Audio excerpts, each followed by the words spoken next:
It's all fun and games till someone gets shot. As you guys know, there's many different leaks that happened. Some of them we debunked ourselves. One of them I was striked for. That's the whole entire roster leaking. There's another leak here. Data mined information for Tekken 8. I made a video about this yesterday and I went in detail and I talked about all of this. It basically focuses on character interactions, special interactions. There was a part in there where it talked about Reina and how she has an intro with Kazuya Mishima, but then she also takes the stance of Heihachi Mishima and kind of confirming that she will replace Heihachi. I seen some people who saw the video, they said that the stance that she takes kind of looks like Lita as well. Some people said it looks like Kazumi. So Reina's kind of a question mark. We know for sure it's going to be replacing Heihachi, but will she also be replacing Lita? Kazumi? I don't know. There was another part in this screenshot that was a major head scratcher, but it talked about Marduk's fighting style. Some people were saying that this is actually related to Azazina. Basically, this is like a bunch of back and forth, right? We see all of this information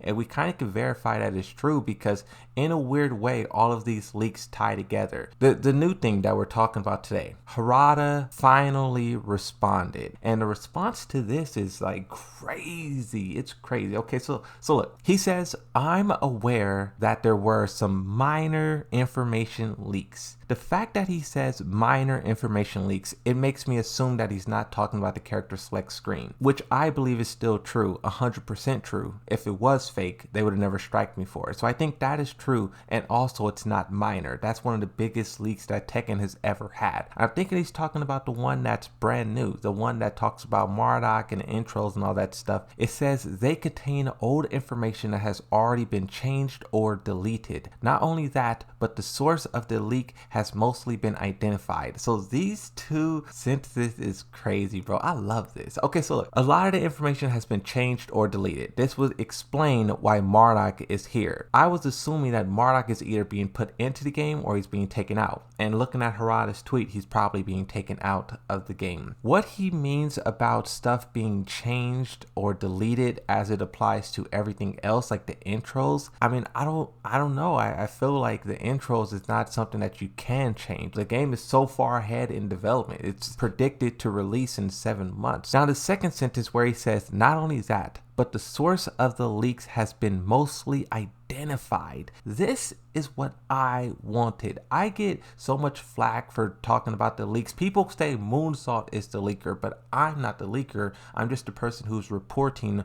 on the leaks.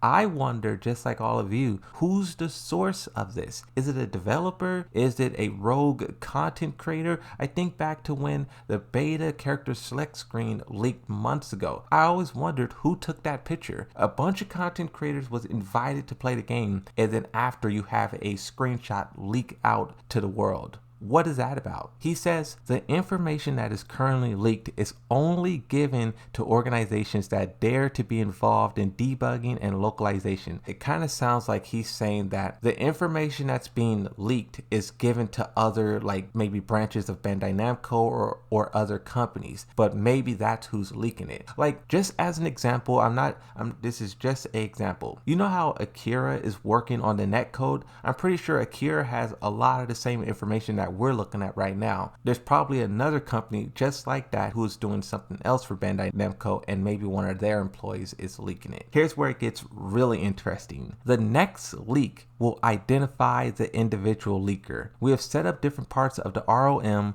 for every organization, internal as well as external. The line within the development, and this will work in the future. So here it sounds like Bandai Namco is basically setting up some kind of sting operation. If I had to take a guess as to what they're doing, let's go back to the leak of the 3 characters, Victor, Azazina, and Reina. They probably feel like this is an employee leaking this information because at the point in time, we didn't know anything about Tekken. The game was a data mined, so this had to come from someone on the inside. And I felt like once this hit the public, they probably like fed some more faulty information. Let's put some Marduk over there. Let's put some animations over there. You put all of this, as Harada said, outdated, changed, or deleted information in a group A, B, C, D. You just give everybody old information. Once something leaks again, then you know what group is doing it. I don't know if you guys are fans of Attack on Titan, but it's the exact same plan that was used to sniff out the armor titan, the female titan. You spread everyone out, you don't tell anyone anything, and then you just give people one task. When someone doesn't follow that task, you know they're the mole.